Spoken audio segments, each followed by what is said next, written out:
Elden Ring recently won the Game of the Year award, and it comes to no surprise, seeing how it has one of the greatest open worlds of all time. In today's video, I'm gonna be recreating Elden Ring instead of my favorite game, Minecraft. So to start us out, I'm gonna begin with creating a map in the program World Painter. I decided to use Elden Ring's map as an overlay so I could replicate the terrain as accurately as possible, but because World Painter is pretty boring, we're gonna be skipping over that part. As a foreword, Elden Ring's map is gigantic. So in this episode, we are going to be building all of Limgrave, which includes the Chapel of Anticipation, the Church of Allay, the Dragon-Burnt Ruins, the Stormgate that's guarding the Storm Hills, the first minor Erdtree that we can find in the Mistwoods, and Stormvale Castle. So why don't we start building exactly where you start in the game, the Chapel of Anticipation. I began with working on the base of the structure by adding some blocks that I made with World Edit. Afterwards, I started building up the chapel,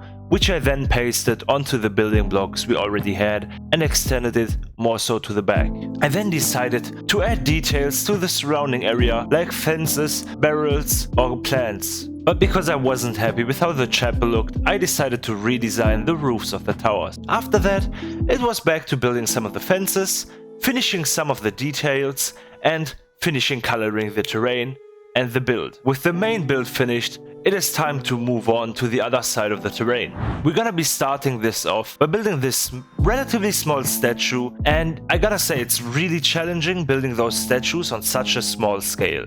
Immediately afterwards, I started designing this wall, which is definitely a hard one for me, and it went through many different iterations until I finally found something that I was happy with. The Statue of Marika is a statue that you can find spread all throughout the world. It's a very big and intricately designed one, and so I decided to start out by using lapis lazuli blocks to mark out the rough shape and then fine-tuning it later on. After finishing the statue, all that was left to do is pasting it onto the grounds we had built earlier and then finishing up some of the details like adding trees, rocks and pebbles. Now we are gonna be building the part where you get after you complete the Chapel of Anticipation. It's called the Church of Allay, and it's a pretty blocky church that is very unique in the world of Elden Ring. I started off by making a rough guideline out of diamonds yet again, then building up the towers and eventually detailing and painting everything. This was quite a quick process, seeing how it's a very basic shape. Despite that, I still quite like how it turned out. Please keep in mind that I do not have time to show you the interior of this build, but be assured that I have done every single interior that needs to be done inside of this game. I think it's time to move on to the Dragon-Burnt Ruins, which we can find in the heart of Limgrave. I started this build off by starting with the ruins and building them up from the ground, making each building look more devastated than the other.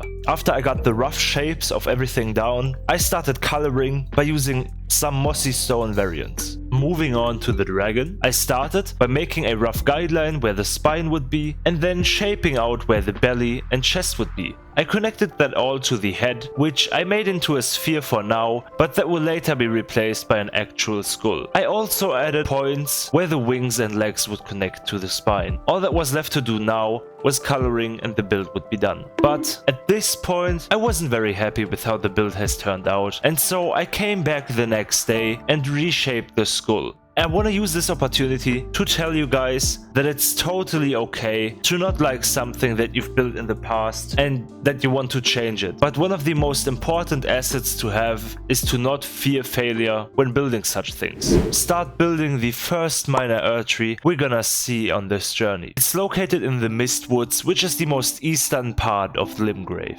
I started off by making a flat cylinder-shaped stem for the tree out of diamond blocks, which I then changed into spruce logs. Afterwards, I started building the branches and arms of the tree bit by hand, and giving every single branch the detail and attention it deserved and needed. And this was quite a lengthy process, but I think it was totally worth it in the end. Afterwards, I used a combination of shroom light and orange stained glass to make this amazing glowing effect that you can see in game. Moving on, we have yet another big build in front of us. This one is going to be the Stormgate Ruins, and we're gonna start on, well, the Stormgate. It's quite a big build, and I did the usual building process, but this time I specifically focused on coloring it just like it was in-game and making it as accurately as possible, because I had the scale to do so on this map, even including the banners in the detail, as well as all of the erosion that happened over time. For the ruins, I did the usual building process of placing down diamond blocks, which I would later replace. But because these ruins are actually a lot bigger and have a lot more detail than the other ones,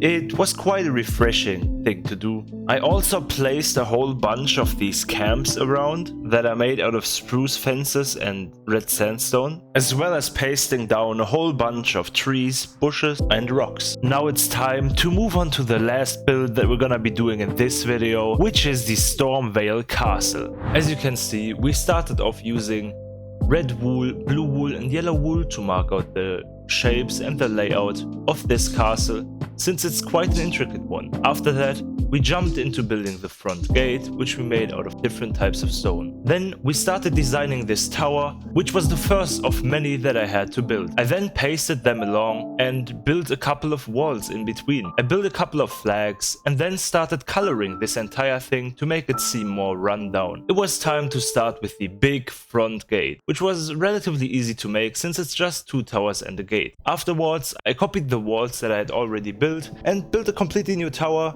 as well as filling up the rest of the wall. Then for the inside, I started terraforming it a little bit, copying the rest of the walls I had already built, as well as the towers we had already done, and we were done with the project. I want to take a step back and take a look at every single build we did today, because I poured my heart and soul into every single one of them. Starting off, we built the Chapel of Anticipation. We then moved on to the Church of Allay, which was by far the fastest build in this video.